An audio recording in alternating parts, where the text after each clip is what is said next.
yesterday about you set out a goal this year to win this. Does it mean anything more than winning the first time?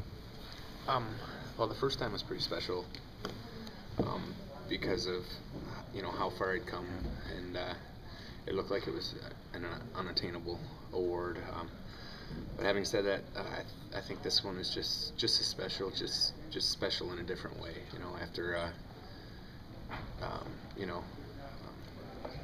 last year, but everything that's happened this year, and I think because of all that I've been through, you could win this 6 times, and every time would be just as special. Is it easy, or do you have a tough time maybe considering yourself one of the best goalies to ever play in the game? I mean, you set a league record, save percentage, 2-time Vezina trophy, after everything that you went through. Well, I haven't had that much time to think about something like that. And when I do get the time this summer, I'm gonna try as hard as I can not to think about something like that, because I'm still playing, and the way I feel, I still got many good years ahead of me, and the goal is always to get better. I think that should be everybody's approach in life at whatever it is that they choose to do, and so I'd like to, see what I can do to raise the bar higher, and push myself to the limits. One of my main goals at the beginning of this year was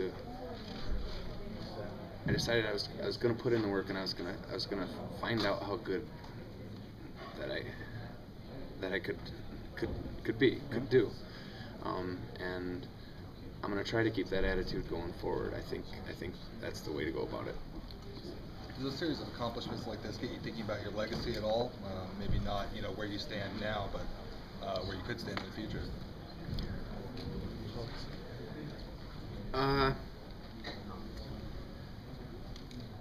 I hear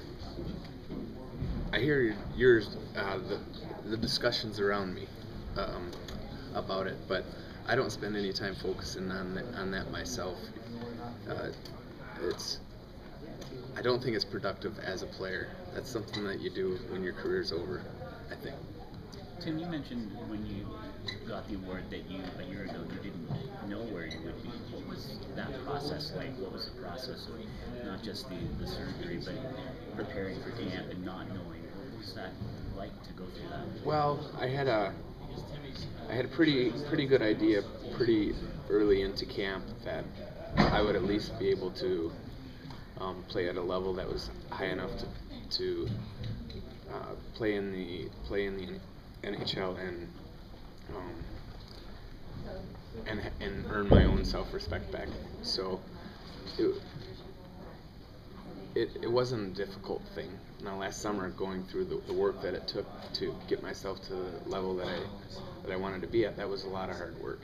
I was doing 3 workouts a day, and I was pretty much exhausted all the time because that's what I knew it would take, and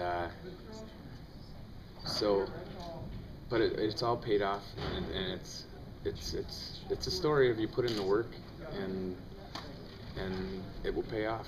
Did you know that you would be able to do that kind of work, or was there some doubt about that part of it? Well, coming out of the hip surgery, I wasn't sure how it was going to be. It didn't take me long to figure out that that it was better, and but it still had to do with the rehabilitation work. But right away, within the next 2 days after the surgery, I was like, oh, freedom. That's what it felt like, because that hip had been so.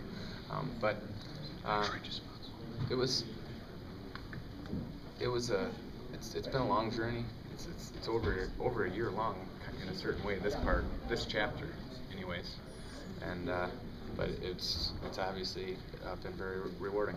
Timmy, you're first guy since Bernie Perron to get Conn Smythe Vezina and win the Stanley Cup.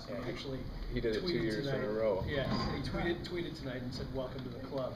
Oh, really? Yeah, right after you won the award. What do you know about Bernie Perron? That's the stuff that I enjoy to hear more than anything else. but it's amazing that he did it 2 years in a row. You know, we're just coming off winning the cup, and it's been crazy, and I haven't had time to stop and think. I would love to be able to accomplish something like that, but I haven't had time, and so many things have to fall into place. I bet you Bernie would agree the same thing. That it takes a unique set of circumstances to be able to win that like he did 2 years in a row. That's an amazing accomplishment. Sounds like